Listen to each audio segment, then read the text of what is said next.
So, can you tell me a little bit about bubbles? Why bubbles? Bubbles are a universal language like music. The next day, I put the recipe together, started making bubbles in the park, and I've been addicted to it. And I'm so happy to be who I am now. You know, I'm not rich. I'm not crippled. I'm not angry. All I can think of, I feel compelled. I've got to bring joy out there. Somehow I got to tell jokes all the time. People are just like bubbles. We're all different shapes, colors, and sizes, just like bubbles. And some of us last longer than others, just like bubbles. But we all come from the same source. Just like bubbles come from love, people come from joy, even if it is lemon fresh. So don't fall in love, rise in love, just like bubbles. So, Gary, you've had a beautiful and colorful life. You've traveled all over the world. You mentioned 35 countries. You've won several awards, including one in Moscow, Russia, for a clown tournament. I am so honored to have you here. You're a Seattle icon. Thank you so much for coming to the show. So, can you tell me a little bit about bubbles? Why bubbles? First of all, bubbles are a universal language like music. And I was on a street corner in New York selling peace buttons on a street corner. It was my way. I had them on a vest, and I had bumper stickers, "Get your peace buttons while there's still peace." And I saw a big bubble floating across Broadway, or Amsterdam, actually. I looked, I went, oh my God, where'd that come from? And there was a guy making these bubbles across the street. I said, how much are those? He said, $10. I said, will you take 10 peace buttons? He goes, what do they say? I said, arms are for hugging. He said, I'll take 10. And I switched. The next day, I put the recipe together, started making bubbles in the park, and I've been addicted to it. I just used to do it for fun. And then one day, I told my roommate, I'm going to go on a street corner. There's a duck pond, and you could bounce these bubbles on the duck pond, like the size of Volkswagen Beetles. Ah. And the ducks thought I was a quack. And sorry about that. But a newspaper reporter came by, a photographer. Hey, get your pictures at the Gainesville Sun. And so he took my picture. He goes, I can't promise you when it's going to get in. It'll probably be on our weekly magazine. I went, oh, okay, great. Spell my name right. And then another guy came over, and he was in a white Mercedes convertible. And I thought, uh-oh, I hope I didn't get a bubble on his car. What does he want? He said, do you do weddings? I went, I do now. Great answer. Well, yeah, he said, what do you charge? I said, $1,000 with a $900 discount. He goes, that's a good deal. He goes, I'll put you in a tux and get a pair of shoes. I had to rent patent leather shoes, pointed shoes from a thrift store for $5 because I was always wearing the sandals. And so I get to the wedding, and it was hot, muggy Florida, and everybody there was just partying. And I was just so serious, I got to do this. And I tried to put the couple in a bubble to make it look like they were in a bubble. And then this little lady came over to me and said, pardon me, do you do daycare centers? I went, yes, of course. Well, we don't have much money. I said, what can you afford? And she said, well, we've got $30 of field trip money. I said, yeah, $30 for 30 minutes, $1 a minute to make bubbles? That's a good job. Yeah, so she goes, that would be on Wednesday? It would be good Wednesday morning? I said, sure. She goes, and I'm going to tell the newspaper because the daughter of the photojournalist goes to our daycare center. Wow. What? She goes, this is the University of Florida Baby Gators Daycare Center. And there were 60 kids, and I'm on a picnic table. And he took a picture of me making this 60-foot bubble on the table with all these beautiful faces below it. It went on the front page. The next thing I know, the phone rang, and it was from Tokyo, Japan. They wanted me on a game show in Tokyo. I spent a week in Tokyo. And they came out just before I was going to go on, and they said, producer, I like you very much. You said you charged $600. I said, yeah, because I want to buy that Volkswagen van back in America. Well, producer, like you, here's $2,000 cash. Like, I put it in my overall. I'm the richest man in the world. Wow. And so I did the show, and I got back to Florida, got invited on a TV show in Michigan, And then the phone rang while I was living in Florida. My sister called.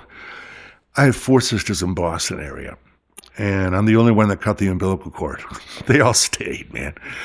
And my sister said, Ma's in a diabetic coma. You might want to come up. She may not last. On my way, I had a little yard sale, got in my bus, drove to Boston, and went to the hospital. And I said, can I do bubbles for my mother out in the plaza? I just make these big bubbles. And anybody else that wants to come. And they said, sure. And they brought her out in the wheelchair. She was somewhat conscious. I said, Ma, look, this is what I do for a living now. And she said, well, you're making people happy, and that's why I raised you. She passed away that night. I went to her funeral, and I was like a curmudgeon there. I did not fit in. They did not care for me. I had my purple bubble bus. I wanted to speak at the funeral. My family didn't want me to, but I still got up and I sang a song in Latin for my mother, and her name is Gloria. So I sang a song in Latin at this Catholic church. They were, that was beautiful. I said, yeah, I know. So I went to the reception. I parked outside. My wonderful sister came out and she said, Gary, we don't want you here. Here's $100. Go somewhere. Threw me out of my mother's funeral reception. So I just in a daze, drove 4 hours to Montpelier, Vermont. I said, I'm a Vermont kind of guy. I'm just going to the Green Mountains and maple syrup is all I could think. I got to Montpelier about 5 o'clock and I said, I'm going to make bubbles for the people going home from work. And I got on this big dirt pile of downtown and a guy came by and he said, hey, can I take your picture? I'm with the Associated Press. I'm like, whoa, sure. Yeah. So I said, spell my name right. And the next morning I got a call from my sister. She goes, how'd you do that? I'm like, what did I do? She goes, I bought the Boston Globe with Ma's obituary in it, and your picture's on the same page as her obituary, making bubbles. I did not do that. So now I'm thinking I'm going to be settled in Vermont. And I've been there about a year and a half, and I'm driving a school bus. Here I am with a degree in art education in my pocket. And I'm driving a school bus and doing odd jobs. And someone asked me to be in a parade to make my bubbles in Plainfield, Vermont, a little parade. I went, sure. And they put me in the back of a pickup truck with construction paper bubbles on it. And I'm bubbling off the back of this truck for a little parade in Plainfield, Vermont. At the end of the parade, this man comes up to me. Excuse me, I am from Poland. I am Sławomir Waninski, and I have a festival, 10-day festival for you. I pay all your expenses except your plane fare. I went, okay, I'm going to bubble in Poland? I'm going to bubble in Poland. Oh, my God. So I made a sign, and I went downtown Burlington, Vermont, and I worked for Bernie Sanders. As a matter of fact, I bubbled for him a few times. Yeah, when he was running he was mayor, then senator. But I made a sign, need airfare to Poland, going to make bubbles for the children in Poland. I made $1,100 in a week. Good for you. Peters, I put that in the bank, and then 6 months later, I went to Poland for 10 days and stayed for 3 years. You thought they would not let me go. And first I learned, I was sitting in the airport, and this little boy, I have always had bubbles in my pocket, and I was blowing bubbles for this little boy, and this woman came over, and she goes, something in Polish. I said, oh, I'm American, I speak English. She goes, I thought we've been in Germany for 6 years, and I come back first time in Poland, I thought finally the Polish people relax. Blow bubbles. So, and then by quirk of fate, there was a festival with a clown. There were several clowns.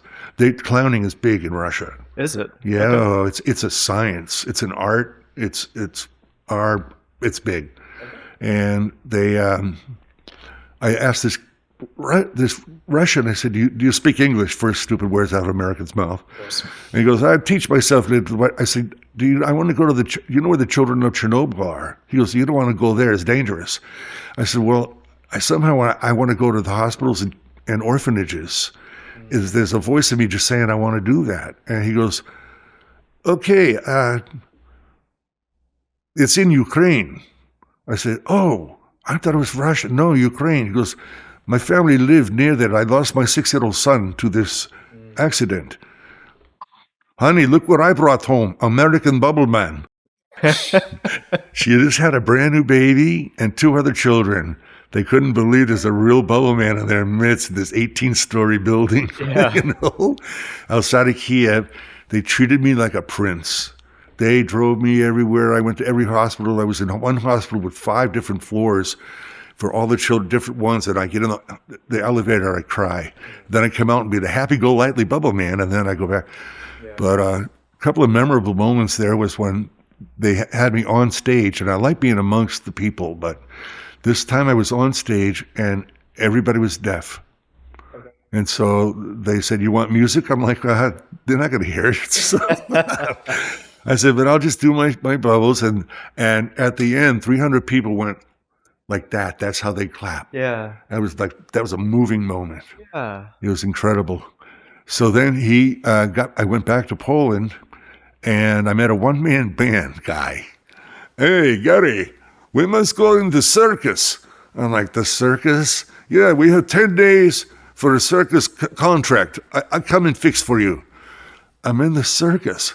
There's a 3-ring circus. I get the middle ring as part of my show. I've got a circus band, and I tell the "Ala Chichi Tutai Teras," all children come here. Then I get surrounded by children, make bubbles, and then I get standing ovation at the circus. And then I go to my little cabin, and the door, somebody knocks on the door, and it was a guy in a 3-piece brown suit with a 10-year-old girl with him. He goes, "Mr. Bubbleman, I am the Minister of Culture under President-elect Walesa, who had just become president." I bubbled for that too. Wow. Yeah. He goes, "I'd like to invite you to my place for dinner tomorrow night if you're free. We have proposition for you," which is the word for job. Yeah. I get there, beautiful house. He said, "The World Expo will be happening in Sevilla, Spain. And we'd like you to do bubbles for the president on the red carpet when he comes and shows up. Can you do that? We pay all expenses. Hotel, food, you can." Yeah. And so I did. I went there, and I shook hands with the president, waving a big flag of thousands of bubbles with 4 sawed-off shotguns, guys in helmets and bulletproof vests as bodyguards. But he said, I'm like, "Banki pustami kłopotów nie mamy." Oh, more bubbles, less troubles in Polish. Gotcha. And then I was like, that was exciting. So there was a man standing over there watching me who looked like Ernest Hemingway. And he goes, "Hello, may I have a word with you?" He goes, "I am a director of events in London. And we have a festival, 10-day festival in Wales. We'd pay all expenses." Next thing I know, I landed in Wales on a 10-day fest, beautiful rolling hills. I saw horses, herds of horses, and then lambs on the other side. It was so magical. And then I brought my bubbles into it, and people were just enthralled. And right in the middle of that beautiful 10 days was a weekend where they were having the International Street Performance Competition in London, 1992. And they said, "Bubbleman, you'd be a shoo-in for that."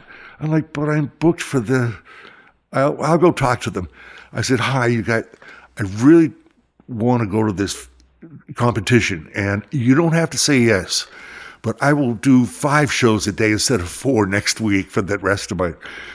"Okay, good luck." Next thing I know, I'm on a train, went to London, 120 street performers, took first prize. Good for you. Yeah. Nice job. Now you notice I'm carrying all my stuff, right? Yeah. Wheels and backpacks and bags and stuff. And what do I win? What trophy? I win 600 pounds and a big silver spray painted guitar with flowers stuck to it, fake flowers. Like, "Gee, really? Thanks. Gee, can you hold this for me while I finish my gig in Wales? I can't carry this all over the place." He goes, "Sure." I said, "I'll be back for it." Never went back. And so then I went in London. I went and I won that competition, went back, finished my contract. And while I was in the competition, I took a break by some word of voice in me and said, "There's 10 acts. You want to go on 5th before the intermission because you want to clean the floor if you make a mess, because the other acts are acrobats and Right. That makes sense. singers." So That's they fair. said, "Oh, that's a good idea. Okay." So I didn't make much of a mess. Yeah. I did get a big applause when I showed on the map of the world. I said, the biggest bubble in the world is the world. That was my big slogan. And I said, well, I was sitting in my dressing room by myself during intermission. I decided to walk out in the lobby. And this bald-headed guy comes up to me and said, Garry, he says, I'm one of the judges here. My name is Colin Frankham. And I'm a professor of neuropsychology at the University of London and social biology. We said, wow, professor, yeah. Okay. And you're one of the judges. He goes, yeah, don't tell anybody. But he said, listen, I've got a loft on the edge of a golf course, and I've got 3 sons. And on weekends, I'm a clown. He juggled. He ate fire, swallowed swords. This guy did all these things, and his kids were following, but he had a 2-year-old too. Okay. And I was in this beautiful brand new loft, and I had a little knock on my door. I open it, and it's the 2-year-old, Bubbleman. I'm like, oh, come here, Tommy. And I hear, hey, Getty. I was like, yeah, Colin, can you watch him for a couple of hours? I got to go to the university. I said, sure, I'll watch you for a couple of months. I became a nanny. And I was bubbling for him in the backyard of our house. And this woman's looking out the window, and she says, hey, that's pretty nice. Have you ever been to Australia? I said, no, but I speak perfect Australian. I have a tendency that my voice starts going. Fantastic. And she goes, it's the Warana Festival. That means blue sky in their native peoples. And she goes, we'll pay all expenses. You want a hotel by the airport or in the city? I'm like, in the city. And the next thing I know, all expenses paid. I'm going to Sydney, Australia, to Brisbane, Australia. And I get there, and now I'm in major jet lag. Of course. But I'm excited. I got all my stuff I've been carrying on my back. And they said, sir, we can't seem to find your name on the list. There were 2 towers. I went, no, I'm here. I'm booked for the room. They said, well, listen, relax. We're going to give you a key to this room, but don't undo the bed. We'll find out what's wrong. And why don't you go have a cup of coffee? So I said, okay. So I sat down, and you know the bagel toasters that they roll, and the bagel goes in, comes out toasted? Yeah. I put a croissant in there. It caught fire. The table caught fire. They said, go relax in your room. The hotel on fire. About an hour later, they called me and said, please come down to the lobby. We thought your name was Gary Poland. And I said, no, I'm from Poland. I was flying from Poland. That's not my name. So they finally figured out my name, gave me a room. And that was a Friday. And then 2 directors of the festival came, and they paid me right there. You know, for 10 days, I had 2 shows a day plus a little parade at the end in 107-degree weather. That's a lot. But, you know, it was worth it. I looked in the windows, a pair of shoes I really liked, and so now I had money. I'm going to buy these shoes. And I said, how much are them shoes? They go, those are rollerblades. I'm like, oh, how much are those? And they were like Batman shoes, and they clipped on. I rollerbladed with 75 rollerbladers in Sydney like a wave going through the city. And then during the day, I would do the shows in Bubblefoot, the shows. And I wanted to stay in Australia forever. It was just wonderful. Yeah. But somehow I wound up going back to Poland. Okay. And here's another one of those things. You're in the right place at the right time. I was in a little town. They loved this TV show. What's that? No, the Alaska show that takes Northern Exposure. Oh, okay, got it. Northern Exposure. They were doing a whole festival about Northern Exposure. And so then during the day, it's a little town called Woolwich. And I get there, there's an oval bus stop, and there were children on bicycles. And then I couldn't help myself, so I grabbed my bucket of bubbles, and I've got tennis rackets, 4 of them. And I went over, and the kids are looking at me like, what is he doing? And I put them in, and I said, how do you say the word push me? I said, push me. Yeah. they would push me. I'm on rollerblades, and the bubbles are flying, and the Oh, that kids, must be a sight. and I zoom it around on the rollerblades, and then a little later that day, I put the bubble stuff away, and rollerblading was my passion. And then I saw another guy, a tan guy, well built on rollerblades, with a tank top and short shorts, like he's out of California. Yeah. I was like, "Hey, you speak English? Oh, hello. What are you doing? Hey, I'm here making bubbles. What are you doing here? I'm visiting my grandparents, my parents." Okay. And I said, "Where you from?" He goes, "California." I said, "San Diego." That makes sense. Yeah. So we rollerbladed together. We rollerbladed into a disco club. They cleared the floor, and we disco danced on rollerblades for the first time in my life. I didn't know what I was doing, but we were the hit. And then he goes, "If you ever come to San Diego, visit. Here's my phone." 3 months later, I went to San Diego because winter was coming in Poland, and I said, "Not It's another a rough one." time to be in Poland. Yeah. So they used to put hot water out for my hands because we freeze it when I'm making bubbles, frozen bubbles. But I wound up in San Diego and said, "Hey, it's me. Oh, yeah, let's go bubble. This is my 10-year-old son and his wife, and they were so nice." And then he finally said, "The rent, they don't want me having guests too long." So I said, I'll find a place." There was a restaurant called Big Kitchen.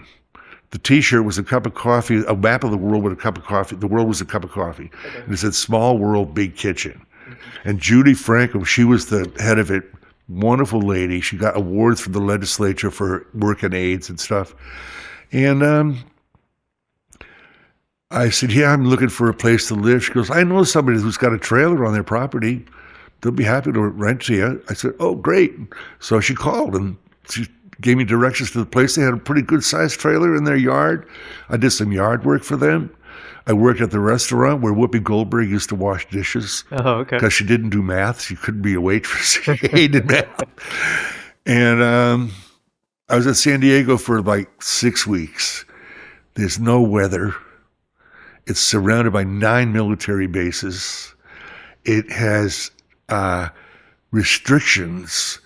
You can't do bubbles here. Don't get them on the grass. Don't get them on the sidewalk. You need a permit for this. You can't make a sign.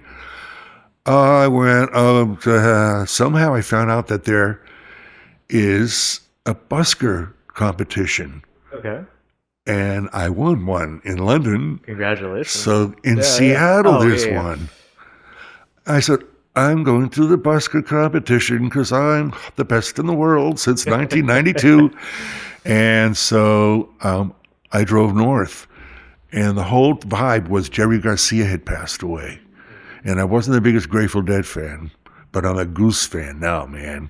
Wow. And everybody was so sad about Jerry Garcia, but I finally made it here. I was sleeping in my van. I was homeless. The big competition came. I drove to Westlake, set up. 5 minutes there, cop comes over. "You can't do that here. People are going to slip." I'm like, "No, sir, they don't. It's not slippery. The bubbles go on the kids. You got 5 minutes." Threw me out. That was the end of that. So I went to Green Lake, started bubbling on the corner by the pond, people going by. Yeah. If any kids would come along, I took showers at the community center, and then I'd curl up in the back of my van by the troll. And I was homeless and for about a month. And then one day at Green Lake, this musician showed up. And, "Hey, can you give me a ride to an environmental action we're having up somewhere up there in Bellingham or something?" I went, "Sure." Because I walked 2,000 miles for world peace and nuclear disarmament, and I love activism stuff, but I bomb them with bubbles. So I brought my bubbles, and there they were in the forest. It was about the trees, the deforesting and all this, and State Patrol was there, and I was making bubbles, and they were just like stoic. And then I said to my friend, I said, "It's getting kind of dark, and I don't know my way back, and I don't want to be driving in the dark because I'm sleeping in my van." He goes, "No, you're not." I'm like, "Oh, I am." He goes, "No, here's the keys to my apartment, my house. It's in Loyal Heights by Golden Gardens and Carkeek Park. Don't worry about the rent. Just keep the door unlocked when I get there." Wow. He sang. He was a beautiful, beautiful singer, and he had a beautiful 5-year-old daughter who loved coming over and visiting the Bubbleman guest, and an ex-wife. And uh, finally, he said, "Okay, I'm moving along. I'm going to go to Hawaii." He worked for the Seattle Environmental Protection Agency or something, and he said, "I'm going to Hawaii to do that." I'm like, "All right," and went everywhere on his bike. He was that conscious about not leaving a footprint, and so I was carrying on here in Seattle. I got my picture in the Seattle Post-Intelligencer, and then the phone booth was my office, and I sleep by the library in Fremont, and then have breakfast. But then I just kept on. It just started becoming a connection, and I think I made a card at Office Depot, and then people were calling me for birthdays, weddings, divorces, daycare centers, schools, nursing homes, company picnics, grand openings, foreclosings, upgradings, downsizings, unions, reunions, family reunions, fairs, festivals, flea markets, farmers markets, and 15 funerals. Wow. Yeah. Funerals. Okay. Yeah. You wouldn't believe. You want to hear my funeral story? I would love to. Oh my gosh. I had made bubbles in the Fremont Solstice Parade. And a Friday, and first these two ladies came along. They were dressed like Arabs, like genies, belly button and jewels and sparkles, and they look like sisters. And I went, "Oh, hi." I go, "Hey, Bubbleman, remember us?" I'm like, "You're that 5-year-old girl that you're and his ex-wife. It's you guys." "Yeah." They said, "You might want to sit down." I went, "Oh, okay. It will help you with your float, getting it to the parade for Saturday." I went, "Oh, yeah. What? What happened?" He said, "Well, he went to Hawaii, Rob Clay, and he was killed by a drunk driver and left on the road." I went, "Rob?" I don't know. So now I'm like, the next day I've got to be the joyful person in the parade, making thousands of bubbles and back and forth. Got my picture in the Seattle Times, and the crowd, me making bubbles, and one girl jumping up about this high, this 4-year-old is off, and I'm looking at it, and I was at home on Monday morning. It came in the Sunday paper. Yeah. You know how many Sunday papers I had to buy? I said, somebody says, "There, look at this, I got copies." And the phone rang, and a woman said, "Bubbleman, I've been looking for you all week. Listen, would you, my 1-year-old," I said, "Oh, when's his birthday?" She goes, "Well, he died. Do you do funerals?" Yeah. She goes, "Tomorrow morning at 10 o'clock, it's going to be down by SeaTac Airport. There's a cemetery, and he's going to be at the top of the hill. And I'd like, when we come out of the chapel, if you could make the bubbles." I went, "Sure. What's his name?" "Mason is his name.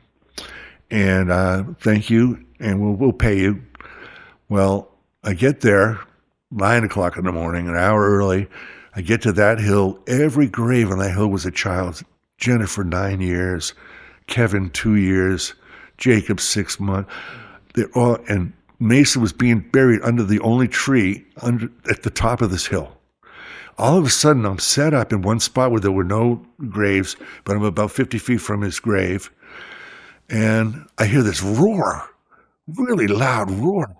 And it's a 747 coming in for a landing at the airport, over and over and over. And then I heard another roar.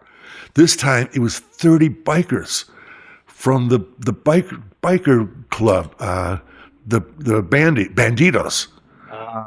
Okay. Yeah, like they surrounded my car with their bikes there, and they went up to Mason's gravesite before they brought Mason out of the chapel. I went, "Okay, they're here." They didn't say hi or nothing. I'm like doing these big bubbles and practicing, and finally the procession came out, and they had this white coffin with this little boy in it, flowers, and the minister and the mother, and they all just went up to the grave, and they did their thing in prayers and psalms. And at the end, I got such a surprise because they all lined up like a wedding reception, including the bikers, to shake my hand. I went, Sure, that was really something, man. You put fun in funeral, man. That was really great. I'm like, thank you. A little 5-year-old comes up, said, Bubbleman, that was my brother. Can you come to my birthday tomorrow? I went, honey, Bubbleman's already booked, but you make sure next year I'm at her birthday. Yeah. And they all left. I said, wow, that was surreal. I said, I went up to Mason's grave and I knelt down and I blew bubbles for him. I said, happy birthday, little boy. Driving home, I'm blood, sweat, and tears, man. I'm soap, sweat, and tears. Just wow. And I finally get to my door and the phone's ringing. And there's a woman at the other end of the line. She goes, hi, Bubbleman. I have to cancel Ryan's birthday. You're going to do his 4th birthday tomorrow. And I know we had special circumstances because he was in the hospital, but he wanted to come home for his birthday. And so he's in a bubble and he'll be inside the picture window.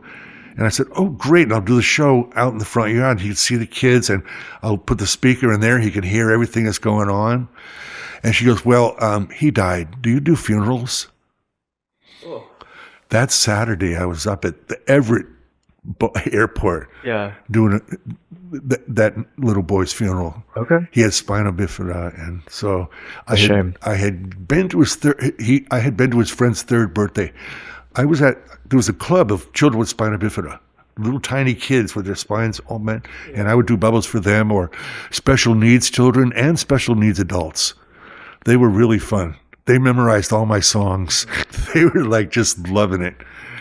So there it was, and I was back in business, and I discovered Carkeek Park. Now that's near where, when I first I lived in Laurel Heights near Carkeek Park, and I just adored it. But I'd go to Green Lake to take a shower, but until I moved in. But Carkeek Park was beautiful down there, and you got a train going by, you got the beach, you got the pedestrian bridge, you got a field to play Frisbee, and 117 acres of forest. And it's just gorgeous. And it's a nice road going in, and I would go down there and just bubble for tips, especially on weekends. And I could pass out my card. And I was word of mouth all the time. My favorite acronym is WOMB, WOM, which is a bubble, word of mouth bubble man. Fantastic. And they had a crosswalk down there that is a looping road. And then cars go zooming around there. And I said, there needs to be a speed bump here. And so, hi, Parks Department, can you put a speed bump there? We don't put speed bumps in parking lots. I'm like, it's not a parking lot. It's a road that loops all the way through. Please. Hi, 6 months later, listen, I'm going to try again. I really think you need, because the kids are running across to see the train. Yeah. The parents are screaming. Yeah. You need a speed bump there. And then I was at a party one night, met a woman, and I said, oh, what do you do? She goes, I work for Parks and Rec. I went, oh, really? You know what? This was a Thursday. I said, I have been trying for months to get them to put a speed bump in Carkeek Park at a certain spot, and they just seem to be ignoring me, have excuses. She goes, I'll see what I can do. Where's you got a number? And I said, yeah, here's my card. The next morning at 8:15, I got a call from a guy. I got a load of asphalt here. You need a speed bump in Carkeek Park? Miracle. Yeah. I said, I'll be there in 10 minutes. And I drove down. I said, right here, I want a monster of a bump. Yeah. And so he put on a real nice bump. Okay. And he put 2 arrows on it that looked like fangs from Dracula. There's my monster. And then when you go around, there's another place where cars are going just a little downhill, but that pedestrian bridge that goes over the railroad tracks, the crosswalk is washed out. It needs to be restriped. And I'm a caller of potholes and signs and graffiti. 300, I stopped counting. Your crosswalk needs to be restriped at Carkeek Park. We don't have the funding for that right now. We don't have the availability. I'm like, I tried again. They said, why don't you go to the Carkeek Park Arts Council? They meet every first Monday of the month. I go, oh, another month. Okay, Monday night, I went there, and I said, they go, hey, Bubbleman, what's up? They all knew me. I got quite a reputation down there now. I'm trying to get that crosswalk restriped, which is a traffic term for painted. And I said, they've just been, I said, tell you what, they said, you guys might be able to pay for the materials. If you pay for the paint and the ribbon and the tape and the brushes, but I want to do it whimsically. To go Photoshop it. And I did. Okay. And it turned out to be a 400 square foot piano keyboard. I spent 4 12-hour days painting the whole thing white and then taping down for the black keys. And then between the keys, the whole thing. And it came out and I put play attention as a sign on it. And this watching people come off the bridge and just go, oh, play attention. They would dance across it and do different things. I sat there for a month just watching people's reaction. A wedding party came down to take pictures on it. People go, I'm a musician and I'm a dancer. This is just, wow, this is really nice. So I've repainted it 4 times. And now it needs a new coat, but because of this neuropathy in my legs, I can't do it. I can't get down anymore like that. So I can't walk 100 feet without my stick. But anyway, I left my Market Kaki Park and I'm still down there. I live near there in low-income housing with 59 other old people. They're about 80 years old, give or take 15 years. I'm the youngest. I think I'm the youngest one there. And it just turns out that I got the ground floor and a 400 square foot deck. Cement deck out back. Nobody uses it but one Chinese woman at the very end for her plants. So I've got a planter there, and then I put out a utility table so I could sit out there and do my drawing in the sun. And the manager came out. You can't have that table out here. I can't, no. I'm like, I need it out here. I'm going to use it. Well, we're going to have to put it away. And then I met another resident there who's an activist, kind of, and she goes, just ignore her. And so it's been a real battle between me and that manager because I've gotten my freedom. I put up an American flag, and someone stole it, so I've got another one. I love having the flag, and it's on the little table they have out there, and I put 4 tomato plants in the planter. She came out, you have to share that, And I'm like, will you leave me alone? Yeah. And her husband came out, what's going on? I said, take her. Just take her away. And she used to go, good morning, Mr. Golightly. Now she shuns me. She doesn't want to talk to me. But that's the only conflict. Everybody else there loves me. I would be out the back, I'd be singing a song while I'm drawing or painting or reading, or not reading, but doing my thing, and one resident came down. Could you sing that one again? That was so beautiful. Because the echoes out there are great. So, Sure. But I pretty much go to the park every day. I call it my hometown. And, but I've turned my apartment it's like a boat. There's a bedroom, a bathroom, semi-kitchen, and a front room. But it's an art studio. And I'm painting like crazy. I did a drawing for someone. They bought me a $400 drafting table, smoky glass, slanted, stainless steel. It is nice, and I've got a lamp like this. Well, it's not a lamp, and it's just the perfect thing. And the sun sets out there. I'm in heaven right there, and I can close the blinds. And I don't have a TV. I don't want one, but I got my laptop, and that's all I got. $9.95 seniors discount a month and I watch old movies on it while I'm drawing or doing it. I listen to old time radio. So I'm comfortable there, and I'm just like, want to be there the rest of my time unless something comes along. Now I should be writing my book, but I'm writing poetry, I'm painting, I'm illustrating, I'm bubbling, performing, singing. But it's the book I want to write that I can't seem to sit down at that computer and get the first page, because it's a wonderful story. Not my story. That's an autobiography. That's that book. No, my children's stories. Okay. I've got 4 of them in my head. And this is quickly what this is. It's called Scheider the Spider. Okay. And Scheider and Dewey became friends. Well, Scheider was shy. She was called shy at school, picked on, because she only had 7 legs. So when her mother, when she was older, tried to teach her how to make her own web, she kept going askew because she couldn't get the web the way her mother wanted it. So they shunned her, threw her out. So Shida went into her own business making custom webs because somebody noticed the one she made for herself and said, "This is different. It's like macrame." She goes, "Oh, it's just what I do." And one day the web shook and there was a fly who couldn't fly. He was handicapped too, but he used his wings to carry dewdrops as a job to put on spider webs. So they went into business together. That's adorable. I love that. I know, it's so cute. So I have so many questions about your life story. It sounds like a really consistent thread is you just kind of let the universe guide you a little bit. From hearing your story, the first thing that comes to mind is something like a Forrest Gump, to where you just yes, but like you move throughout your life, you take opportunities and see where life takes you, and you seem to be open to all kinds of experiences, and because of that, you've led such a rich and colorful life filled with massive ups and downs, and just the ability to travel and see the world and be exposed to so many things that frankly most people just never get to have in their life. So Downs were ups. yeah, it's all about perspective, right? I feel so lucky, knock on wood somewhere, Hmm. that there's no tragedy of sorts.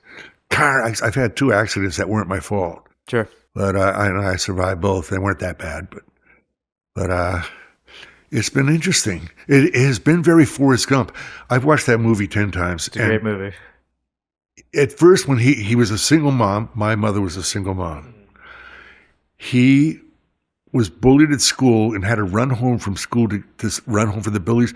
I did the same exact thing in middle school. I had to run home from the bullies, and I would hide under someone's porch because they were after me all the time. But I became a track star by the 9th grade. I was the fastest kid in the school. He was a football star. Yeah. He shook hands with the president. I shook hands with President-elect Walesa. He shook hands with Kennedy. The parallels, he walked all that walk. I walked my 2,000 miles. I was Bubble Gump, man. Bubble gum. The only thing I didn't get into is the shrimp. The other consistent thread that I've noticed is you seem to love to bring people joy, and you do it through, so many different forms of art. So either your music or your paintings or your drawing, the bubbles, but just I feel like we're cut from a similar cloth. The ability to give people joy gives me immense joy, and that's why I do the things that I do. So it's really nice to see these values mirrored in your story. I love dressing up. I would have been a fashion designer if I wasn't the Bubble Man. Okay. I loved clothes. So that's why I love thrift stores. I thought I was going to be a stand-up comedian. Okay. And that was, I saw there was a course for it here in Seattle. And I was called an imp in the 8th grade. My teacher said, "Your son is an imp." I go, "That's impossible." And so my mother never let me live it down. But little did I know. And I thought, oh, there's a course in stand-up comedy for $80. And it was sold out. And so when I sat down and got eye contact with children, I said, you know what? They don't have a stand-up comedian. They've got video games. They've got the internet. They got phones. They got stuff, things, but they don't have anyone making them laugh. So that became the silent weapon, if you will, humor. And I said, I'm going to do this for kids. And I get out there with my show. I start my show with balancing an umbrella on the tip of my finger. And the kids go, wow, wow. And then I let it smack me in the head. They're on the ground laughing. Yeah. I do it over and over and over until I open it, and then I finally close it over my head. And now they're screaming, laughing, and it's the most fun thing to do, to be out there. I forget all pain, all age, I become them. I've seen a little bit of your clips of your performances for children online. One, they are enthralled by you. They absolutely love the stuff that you do. And I think that your ability to bring, a nice, clean family fun and humor to those children, you're right, that's something that they don't really have. So to have that in their life, for you to be able to engage in that way with them, it fills a void that's just missing for them.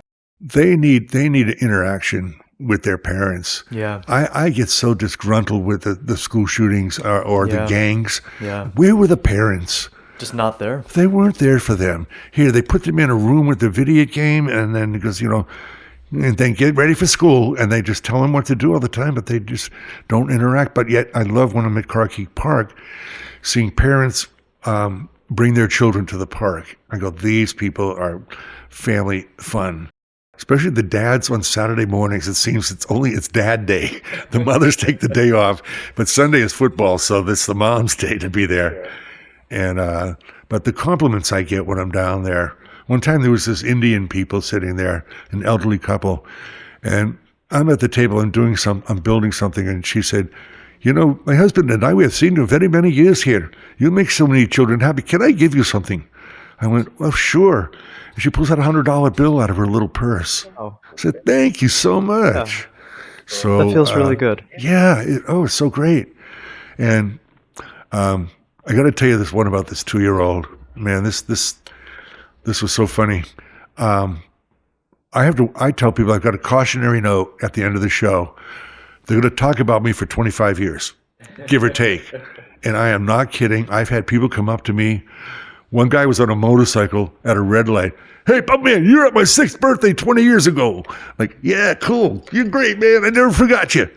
And then I was having a beer at a pub. There was a man on the phone with his wife, and he was kind of upset. His eyes were watering, and I felt so bad. I was 2 stools over, and I'm having a beer, and then he says, "Honey, wait a minute." Hey, he looks at me, sees my van. He goes, "What's with the van?" I said, "This is going to sound really silly, but I'm the Bubbleman of Seattle." He goes, "Honey, I'm talking to the Bubbleman of Seattle." "Where?" "He's sitting next to me having a beer." "What?" "Let me talk to him." "Bubbleman, I hired you for my daughter's 2nd birthday 20 years ago, and she's still asking about you.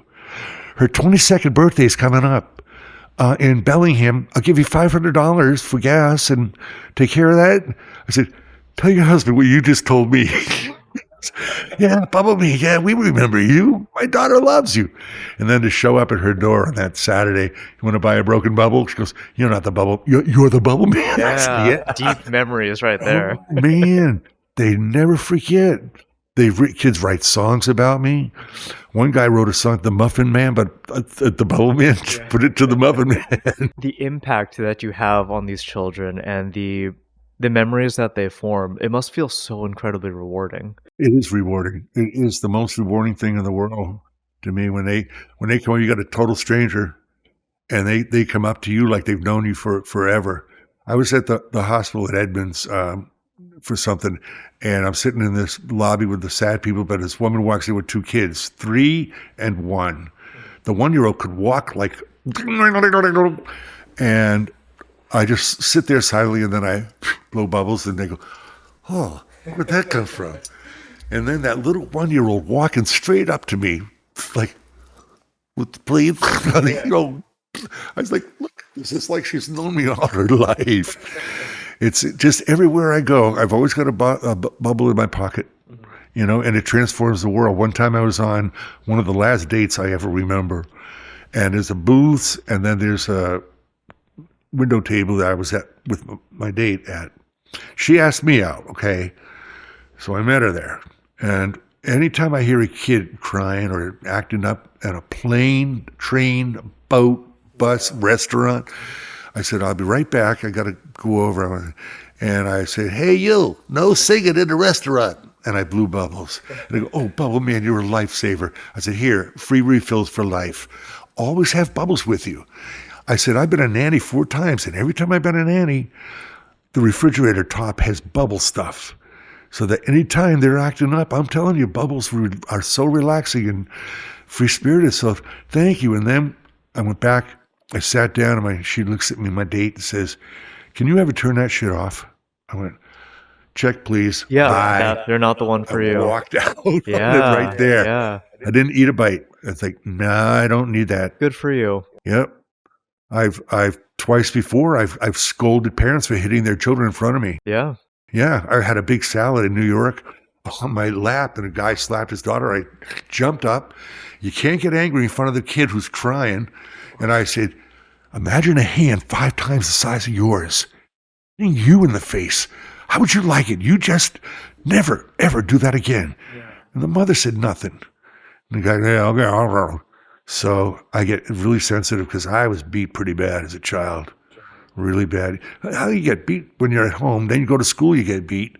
And then after school, if you acted up, you get beat by the principal, and then you go home, you get beat by your stepfather. It's a vicious cycle. I'm so sorry that you had to. Now I survived all that, and I'm so happy to be who I am now.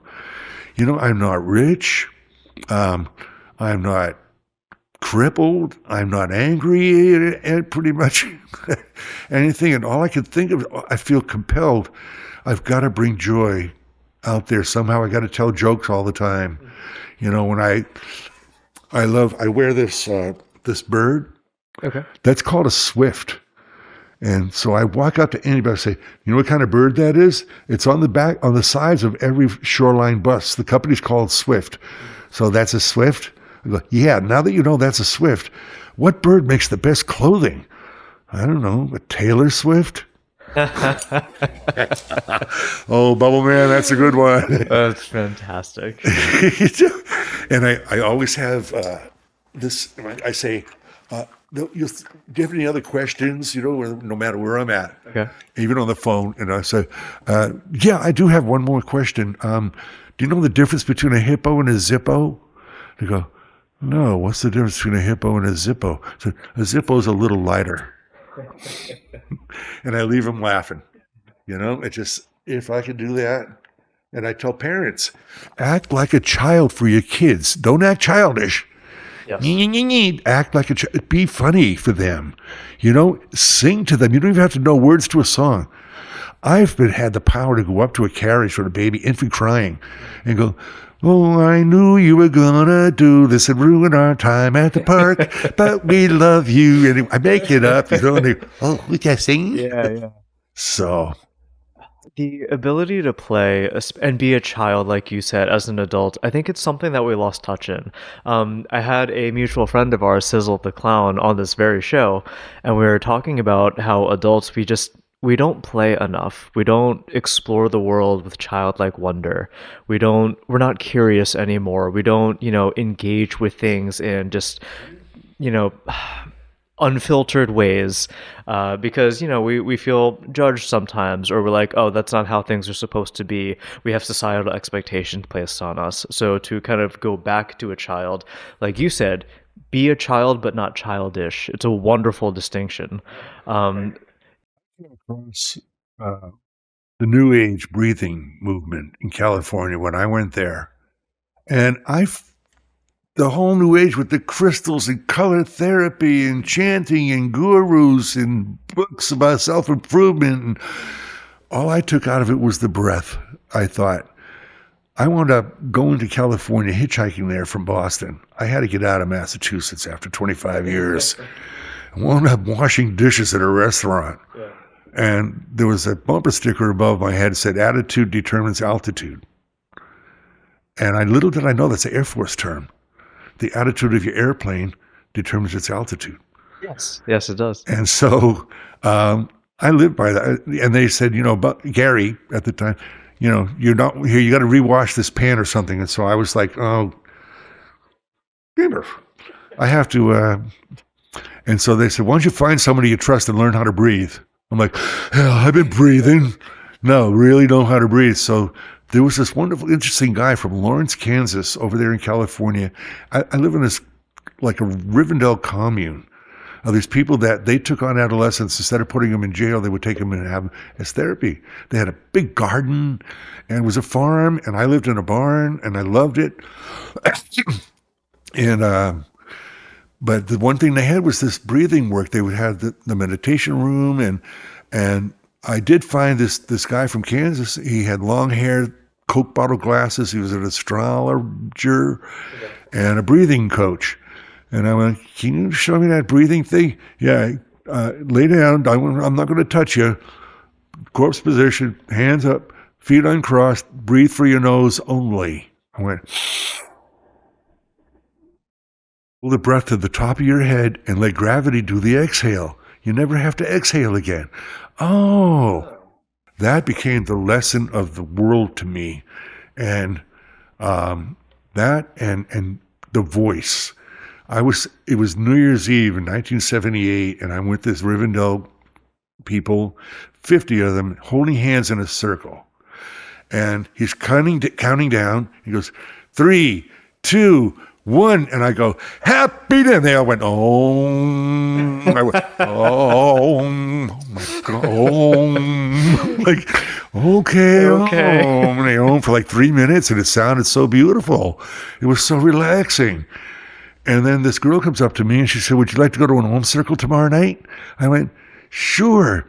There was a big hall, concentric circles of people, about 300 people, all oming. Okay. We would om for 20 minutes, then dance to Beatles music for 20 minutes, and then om for 20 minutes again, sitting in these circles. And I just started, that's the other thing that I love. So you take a deep breath, and if you want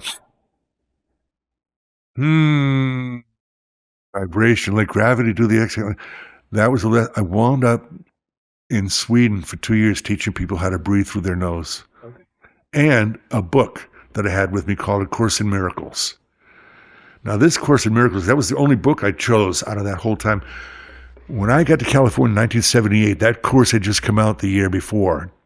And it was a very interesting book that the story was the University of Columbia University College of Physicians and Surgeons, the head of that, the dean of that college, and his assistant, she was a professor of neuropsychology.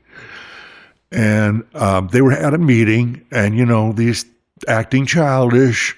And so they got up and left the meeting mad and went in his office and said, there's got to be a better way. This is ridiculous.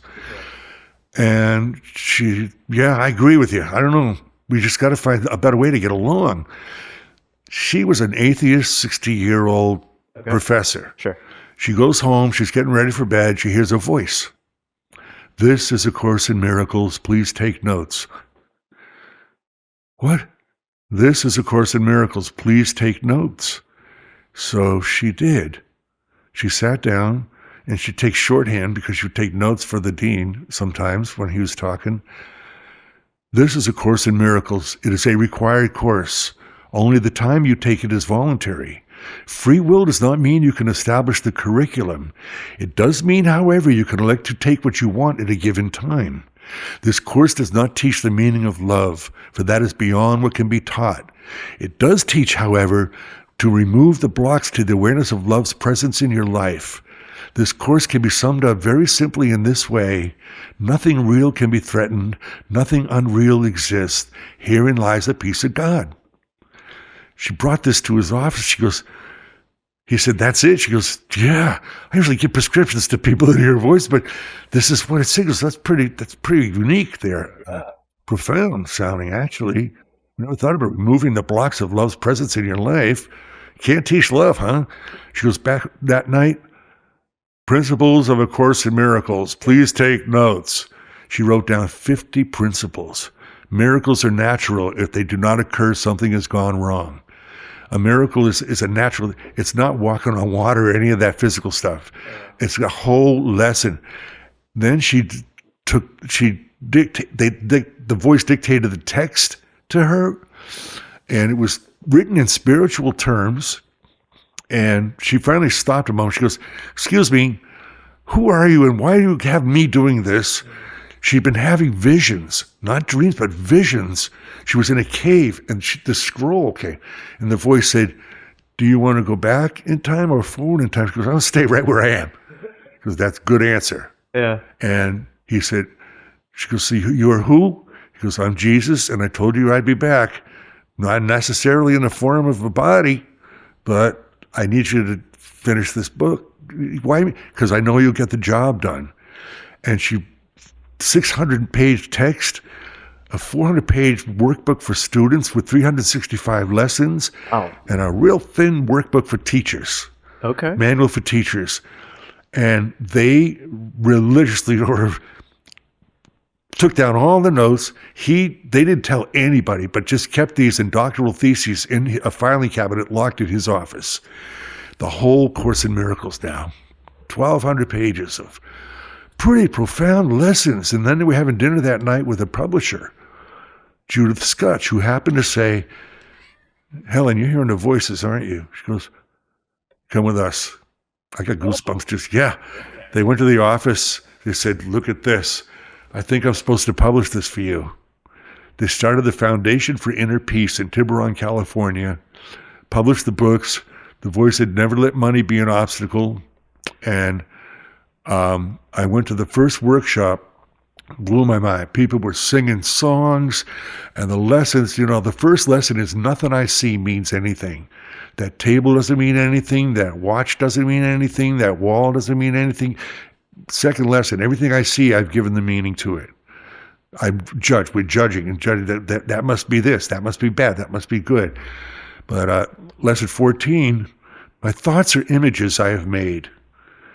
It is because you think the thoughts you think appear as images that you do not recognize them as nothing. You think them, so you think you see them. This is how your seeing was made. This is not seeing, this is image making. It takes the place of seeing, replacing vision with illusions. I even wrote a song to it as I was riding my bicycle. It's like a chant. But I drank this book. By lesson 77, I was in Sweden, in the forest, teaching the Course in Miracles and breathing work, and spent 2 years there. And came back to America in a very circuitous route. You want to hear that one? Yes, please. Oh boy, this is before I was Bubbleman. I'm doing the Course in Miracles. I've been teaching breathing all over Sweden. I'm in Stockholm and everywhere. And I met an American guy married to a Swedish woman with 3 kids. One of them was developmentally disabled, autistic. And he said, I got an orchard ranch. Would you like to come live out there? You could stay in our teepee. They had a real American Indian teepee. My life just changed. I was like, cool. So I'm out there. And he said, when we go to, could you take care of our autistic daughter for us? I said, oh yeah, I became a nanny for the first time as a nanny for this kid. And then Saturday came along and they said, you can take the day off. They said, you see that mountain over there? It was not really a big mountain. It was just a really high place. He goes, there's Viking grave sites up there. And I'm nuts about archaeology stuff. So he goes, here, take my bike. His wife made me lunch. I had my art pad because I was doing calligraphy also at the time. And I had my Course in Miracles. And so I went up there. I put the bike down the bottom. I hiked up. Big giant slabs with rock. I'm doing penciling the things. I'm having a blast up there. And I left nothing behind. The banana peel went with me. I'm singing A Course in Miracles at the top of my lungs. Come back down the hill. I get back on my bike. I'm in white pants and a yellow jacket. All of a sudden, this Swedish policeman on a motorcycle pulls a gun on me. Pulls me over my bike. Okay. You speak English? Was I speeding? Well, stand up. Okay. This car, he calls it plainclothes car. These 2 plainclothes cops come out. They're about 23 or 24 years old. Okay, take off the backpack. There's been an armed robbery in Vingåker, the little town. I went, I didn't rob no bank. No. Yeah. They said, but I said, look, banana peel, A Course in Miracles, art, pen. Well, you're going to have to come with us. But the bike, just throw the bike in the woods. Okay. And they put me in this little blue cell like Mayberry RFD. There was only like 6 cells in a drunk tank in this little tiny town. And that's Saturday. I have to wait till Monday for the bank teller to come in to identify the robber. So I was fasting. I was only drinking water. I said, I'm a vegetarian. I don't eat meat. And I'm not eating. And so they go, what are you, some kind of Indian? Like from India. Yeah. I said, I just like to breathe. And they brought me in. They held me in front of the 2-way mirror. And she goes, that guy's not a robber. So they came back in and they said, well, robber, like, thanks for the nickname. Yeah. We made a mistake. No, we're sorry. You did not rob the bank, but you overstay your visa for 2 years. We have to deport you. Oh, okay. Can I go back to my teepee? Oh, no, we don't let you go. You're a flight risk. Okay. Where do you want to go? I said, Seattle. I want to go to Washington, please. For some reason, I picked Seattle, Washington. Did you have any ties to Seattle before that? Never had. All I knew was I just wanted an Emerald City. Okay. It was Wizard of Oz to me. Like Yes. Forrest Gump was the Wizard of Gump. And they held me for 2 weeks in there before I could get my flight. They would bring me out once a day for an hour to climb trees, jump in the lake. They were really nice to me because I was really nice to them. And they would bring me pizza and subs, meatless food. They gave me salads. It was like, I got these nice people trained here. And then they finally took me to the airport. They gave my passport to the pilot. And I get on the plane. Free ride to Seattle. They didn't find my ticket, which was in a secret pocket in my backpack. Mm-hmm. I get to the airport in New York City, and I go, yeah, what's the next plane to Washington, D.C.? The joke was on me. I don't want to go there. Yeah. No, Reagan's. No, so I cashed in the ticket. Got a Greyhound bus to Boston. Call my sister up at 2:00 in the morning. Hi, can you pick me up at the Greyhound bus? I'm back from Sweden. You won't believe what happened. And I'm not going to tell her for 2 years because they all I knew it. But then I just got really tired of that. I didn't want to stay too long. After 3 days, I got to go back, get California or something. I got to something West Coast. Yeah, something more free spirited. Okay. And that's what I wound up. San Diego and going up to here, and I've been here 30 years. Wow. Yeah, and the city has really loved me. You know what's really strange? I don't have any relationships. I don't have any buddies. I don't have any friends. People that I thought were close to me, I'm the farthest from their mind. It's very strange, and I don't mind because I'm different. I don't fit into a lot of their pictures. But the children love and adore me. And the ones that I've left a mark on their life, they also. But they got their families, and I understand. And I'll tell you, I've turned the loneliness into oneliness. That's when I am most creative, when I can just sit there and I will spend 10 to 15 hours at that table drawing. I will spend 3 days just painting, not wanting to go to sleep till I get up the next morning and finish this painting that I'm doing. Yeah. Because they're coming out of me now like a factory every 4 or 5 days. I'm like, yeah, I get these ideas for paintings, and it's my day. I'm just hoping on the 18th that they want to have me have an exhibit so I can get ready for it. Because I haven't had a one-man show since 1976, like college. Yeah. I had a one-man show with 300 works of art. And sold some, put some on permanent loan, I called it. And I put some in my sister's church, who eventually threw out all my artwork. So mad. So sorry. Yeah, I've lost my art, that art back there. Plus, I had a black trunk with letters, pictures of me with Kennedy when I was in Washington, D.C. later in the program. And it was all gone. My whole past wiped out. And I said to my sister, what happened to my stuff? Well, he threw it out. I'm like, you have no idea what he threw out. Yeah. I had a book of poetry in there with 100 poems that I can't rewrite. So I couldn't get mad at her, but I just you people don't have a clue of what you've done. So I delivered a car to California, a nice T car. It was really, yeah. And finally I made it my way to Seattle, and this is, it's been my hometown. You're no longer hopeless in Seattle. It's the quips, the jokes, the things that keep me going, because I could be in a bad mood, and I get in my car and someone will go, hey, there's a cup on your roof. I go, oh, really? No, go back. No, you missed it. And then I got a sign, big red letter says, it's glued, ha, ha, ha. I did notice that when you drove in. Oh, man, that cup, and I got it in reverse, so the guy in the mirror was pointing to his roof. He looks in the mirror, and they all laugh, except for one truck driver guy. He's got a double load of dirt, and I've got my email in the back of my window, and we were at a red light, and he goes, I went, oh, I know what he wants. Yeah, your cup's there on the roof. No, you missed. No, you. I said, it's glued. He didn't laugh. The light turned green, and I just took off. Yeah. And I don't know, 15 minutes, 20 minutes later, I got an email from the guy. Okay. Hi, this is the guy that was looking at your cup on your roof. I went to your website and I read your poetry, and I was having a panic attack, and it really made my day. Thank you very much. Okay. Nice to see a person do something for a stranger.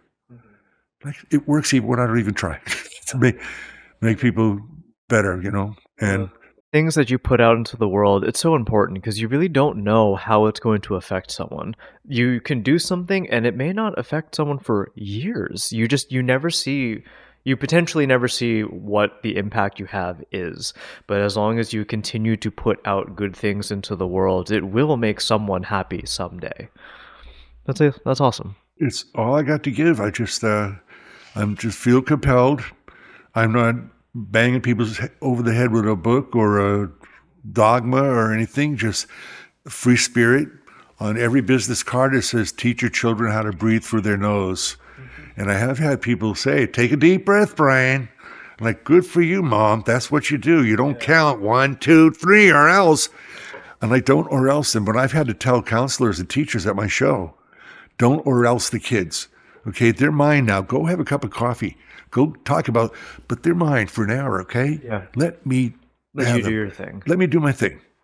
Okay, and I have to really tell the teachers, you if I tell them to move back to the line, please don't repeat what I just said. Yeah. They love to do that. I said, they heard me. Yes. Okay, and I got a big enough voice for them to know. Okay, so Just let you do your thing. Yeah. Absolutely. and the experiment is I've got a purple rope that I put out for the show, and I'll say to all the kids, "Okay, everybody sit down in front of the line." And so they start sitting down in front of the line, and the teachers start going, "Get behind the line." I'm like, "Did I tell you? Did you hear what I just said?" Yeah, show's not for you. I can do this, thank you. I don't sit in front of the line. The rope is to keep you out so I don't hit you in the head with one of my bubble blowers. Yeah. Oh, okay. So then all the kids come in, and now I'm in my zone. Yeah. The umbrella starts and all the other stuff. And I tell you, it's the best show ever. It just, every single moment, I get kind of serious when I have 3 requests. Don't touch me, don't touch my bubble blowing stuff. It's very, very inexpensive. The parents laugh at the kids. And then I'll say, and parents, I've never done a show for kids, and I never will do a show for kids. It's for the kidults. Everything I'm doing here, the recipes at Bubbleman.com.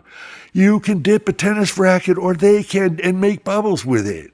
So do as I say and as I do. It's not your show, but it's still for you. And I'm seriously saying, I want you to do this for the kids. And I was at a show once, and a little boy comes up, about 16 years old, and he's in a top hat and a tux. And, "Hi, Bubbleman, I'm next on the performers list there. Could you announce me?" I thought, "Well, Marco the Magnificent. What do you do?" "I do magic and ventriloquism." And the mother said, "Marco, tell him where you met him."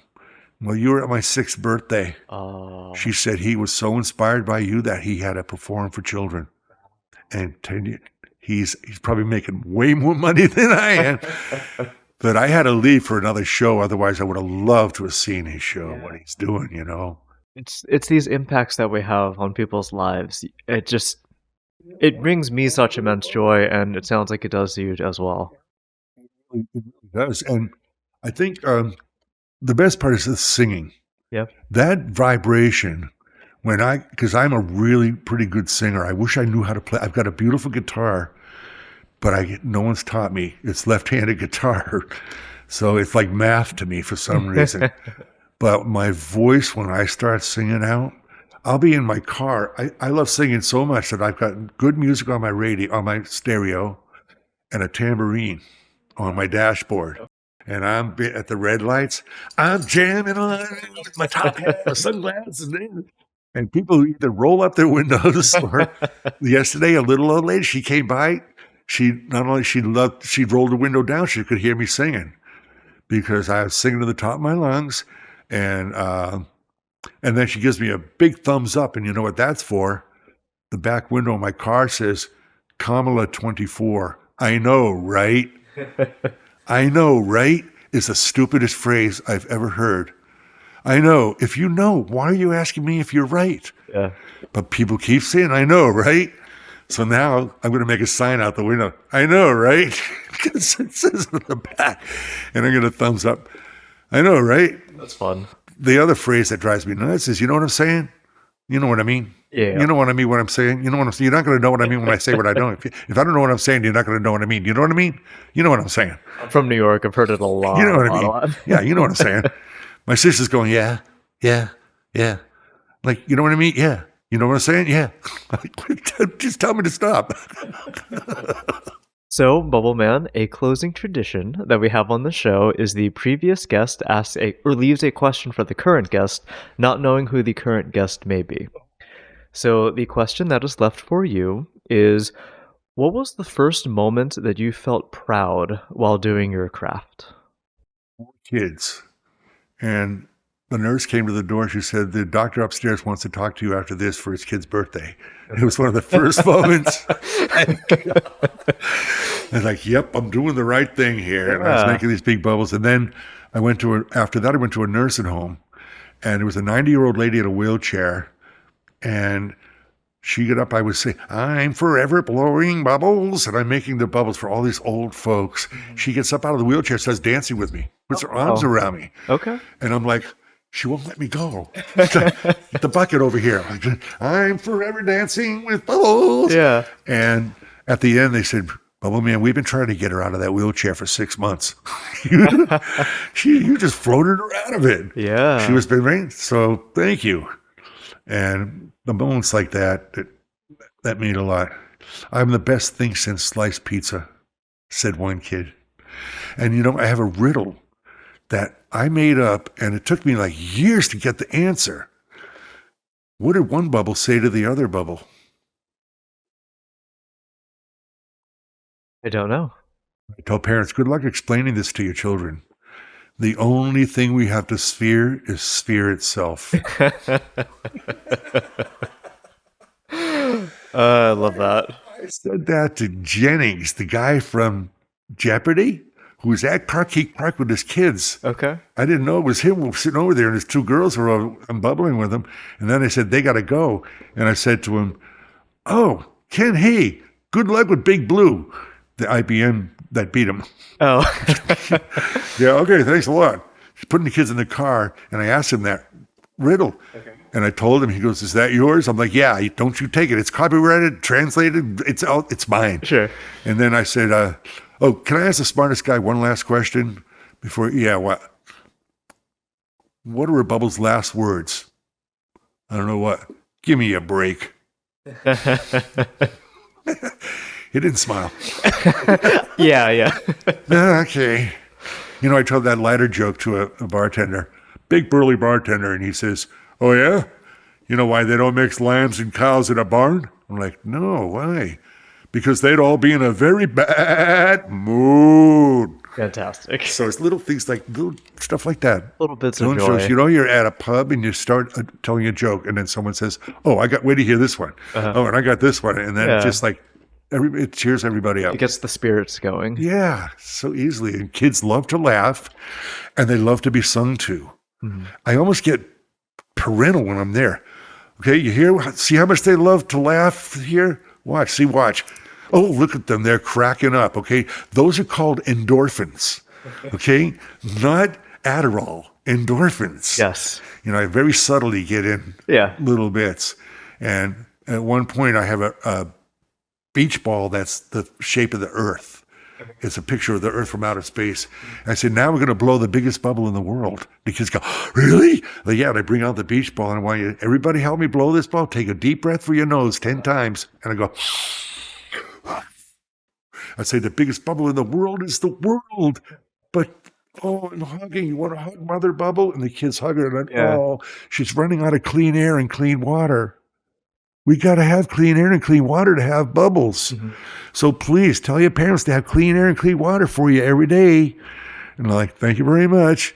Okay, Bubble Man. Yeah. Bye, Bubble, bye. I mean, you're doing such a great thing because you clearly already have such an impact on the children, and to instill such a positive message along with that, it's raising values for the next generation, and it's wonderful. One teacher said, I've been teaching for 10 years, and I've been trying to get control of the kids all that time. You did it in 15 minutes. Because you make an agreement with them, a verbal agreement. You say, Yeah. you're going to, I'm going to ask you to sit down in front of the line, but if I need you to go back to the line, you can go back to the line because I'm going to want you to go back to the line so you don't get hit. Yeah. But when I want you to come up, I want you to come up because we're going to do a magic trick too. And I don't have to ask anymore. They all go, and I look at the parents. It's like a wave of kids. They come in, get the bubbles, and go back to the line without asking. I'm like, see how easy that is? Yeah. I said, I used to herd cats. And I'll go, oh, you know what? You got a bubble in my ear. The kids, there's a bubble in your ear. I've been doing that since I was 10. Really cool. That is a mouse in the kitchen. I thought I'd wind up on David Letterman stupid human trick. Squeak my ear if I do it in stereo. But my eyes popped out once. I had to put them back in. Oops, sorry. No, you're perfectly fine.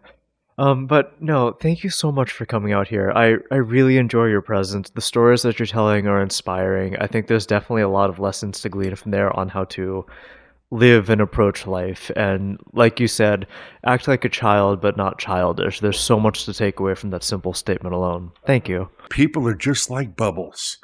We're all different shapes, colors, and sizes, just like bubbles. And some of us last longer than others, just like bubbles. But we all come from the same source, just like bubbles come from love. Of course, they're miracles. People come from joy, even if it is lemon fresh. So don't fall in love, rise in love, just like bubbles. I love that. That is beautiful and so succinct. Just like bubbles for crying out loud. Yeah. Enjoy bubbles. It's the greatest toy on the planet. I want to call the toy museum that made some other toy the toy of the year, or no, a bubble is the greatest toy. It keeps breaking it. Kids want to keep playing with it. It's magical.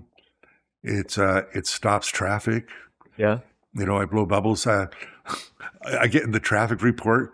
We got 520 bridge going east, blowing bubbles out the window. Watch for those. Teachers get that. We heard you on the traffic report. So, before we wrap the episode, where would you like to draw people's attention to, and where can people find you? They can find me at bubbleman.com. They can call me at 206-729-6692 anytime, and I will get back to you because I'm only here because I'm not all there. Sounds great. I will put all of the links and that information in the description down below. Garry, it's been an absolute pleasure. Thank you so much for being here. Pleasure, your treasure. I always wanted to say that. That's cute. I love it. Well, I appreciate you. Thank you for coming out. Cheers.